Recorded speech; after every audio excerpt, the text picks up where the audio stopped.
The son of the Lord of Lambton, one Sunday, was out fishing when he should have been in church.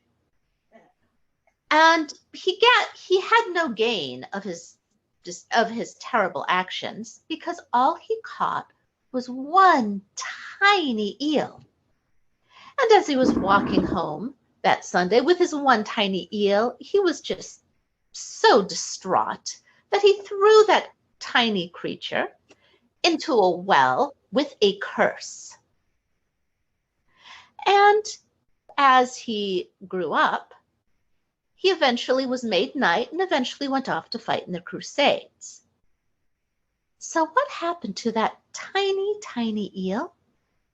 Because he was cursed by the son of the Lord of Lambton and thrown in that well, instead of back into the river where he had originally lived, the eel grew and grew and grew until it was a giant and fearsome worm, and crawled out of that well and devoured everything in sight.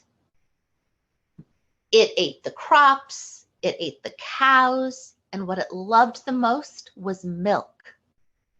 And to desperately try to keep the land of Lambton from being destroyed, the Lord of Lambton ordered that giant troughs of milk be laid out for the creature. But that, of course, meant that the people had no milk and no butter and no cheese.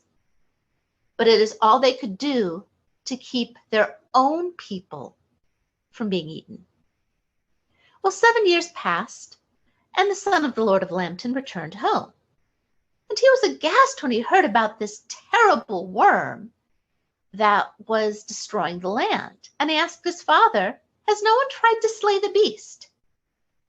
"Well, yes," said his father, "many have tried and many have died. For this is a terrible creature, and it can wrap around you and crush you in an instant. And if you cut it in half, it simply grows back. How can anyone contend against such a beast?" And the son of the Lord of Lambton said, "Well, I shall do this." Now, he had grown in wisdom over the years, and he knew he could not do this alone. He needed help. So he went to the wisest person he knew, the Witch of the Wood. And he went and he asked, "How may this beast be slain?" And she said, first of all, it can only be slain by you."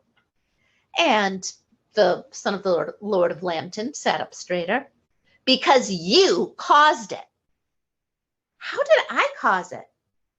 "You went fishing one Sunday in the River Weir, and you took out a tiny eel and you cursed it. That is what the worm of Lambton is." "Oh, well, how do I stop it?"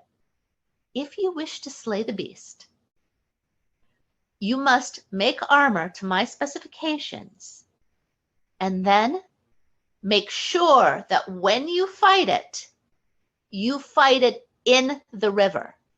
Otherwise, you shall be slain. And one more thing, son of the Lord of Lambton. After you have slain the beast, you must kill the first living creature that crosses your path, or the beast will come back to life." And the son of the Lord of Lambton agreed to all of this. And he made armor to the witch's specifications, in that it was covered with spikes. And he went out into the middle of the river and stood on a stone there and called to the beast and said, "Yo, worm of Lambton, come face me if you dare, or I will slay you." And the creature was enraged, and it swam over to the island in the river where the son of the Lord of Lambton stood and wrapped about him. But he couldn't crush him because the worm was pricked on the spikes of the armor. And so it disentangled and tried to attack in another way. And long and hard was the battle fought. But at last, the son of the Lord of Lambton chopped the worm up in 3 pieces. And before they could reattach, each piece was swept away by the river.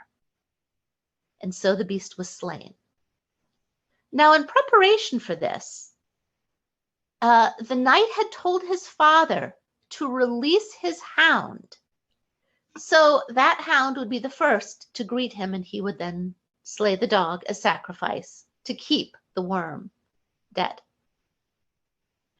Well, the father did remember what his son had told him and let the dog go.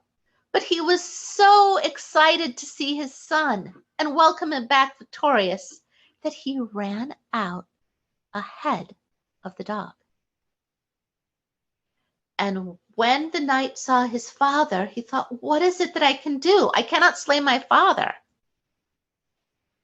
But so he decided instead to slay the dog, which was the second creature he saw.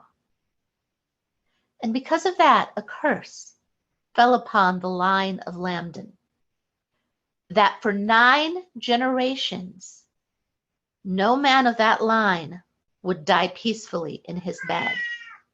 And thus it was. For 9 generations, every Lord of Lambton died a violent death. And that is the tale of the Lord of Lambton. Thank you very much.